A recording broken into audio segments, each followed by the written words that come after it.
আওয়ামী লীগকে শেষ করা সম্ভব না। এক বছরের মধ্যে আমরা 5,500টি ইউনিয়ন তথ্য কেন্দ্র বানিয়েছি। আমার আম্মার ফাঁসি কার্যকর হলে তার জানাজায় বিশ্ব রেকর্ড হবে, কথাগুলো বলেছেন হাসিনা পুত্র সজীব ওয়াজেদ জয়। সাবেক প্রধানমন্ত্রী বেগম খালেদা জিয়ার মৃত্যু ও তার জানাজায় লাখো মানুষের ঢল নামার ঠিক পরপরই সামাজিক যোগাযোগ মাধ্যমে আগুনের মতো ছড়িয়ে পড়ে জয়ের কথিত এই একটি বাক্য। দাবি করা হয় খালেদা জিয়ার জানাজার জনসমুদ্র দেখে জয় এই মন্তব্য করেছেন। মুহূর্তেই এই উক্তি কাঁপিয়ে দেয় পুরো নেট দুনিয়া।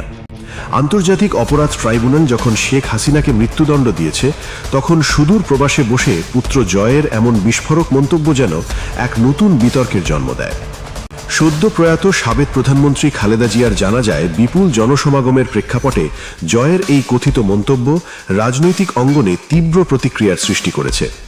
এই বক্তব্যের কমেন্ট বক্সে সমালোচকদের বলতে দেখা যায়, এই বক্তব্যের মাধ্যমে জয় কার্যত নিজের মায়ের জনপ্রিয়তাকে প্রতিদ্বন্দ্বী নেত্রীর চেয়েও উঁচুতে প্রমাণের চেষ্টা করেছেন।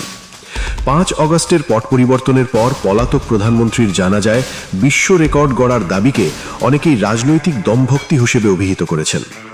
একজন প্রয়াত নেত্রীর জানাজার সাথে তুলনা করে দেওয়া এমন বক্তব্যকে রাজনৈতিক শিষ্টাচার বহির্ভূত ও কুরুচিপূর্ণ বলে আখ্যায়িত করেছেন নেটিজেনরা।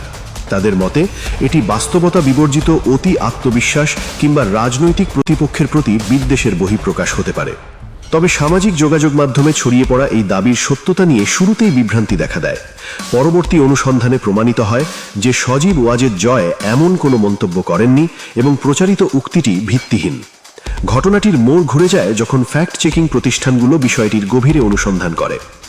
ফ্যাক্ট চেকিং প্রতিষ্ঠান রিউমার স্ক্যানারের অনুসন্ধানে বেরিয়ে এসেছে আসল সত্য। পুরো ঘটনাটি আসলে একটি স্যাটায়ার বা ব্যঙ্গাত্মক পোস্টের কারসাজি। C16 আর্কাইভ নামের একটি প্যারোডি ফেসবুক পেজ থেকে এই উক্তিটি ছড়ানো হয়েছিল নিছুত রসিকতা বা ব্যঙ্গের হিসেবে। কিন্তু আবেগের বশে বা যাচাই না করেই নেটিজেনরা সেই ব্যঙ্গকেই ব্রেকিং নিউজ বানিয়ে ফেলেছিল।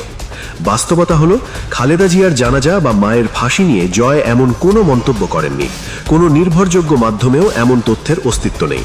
অথচ একটি স্যাটায়ার পেজের ফটোকার্ড দেখে অনেকেই চায়ের কাপে ঝড় তুলে ফেলেছিলেন, কেউ বা জয়ের দম্ভ দেখে ক্ষোভে ফেটে পড়েছিলেন। শেষমেশ দেখা গেল বিশ্ব রেকর্ড জানাজার বিষয়টি পুরোটাই গুজব।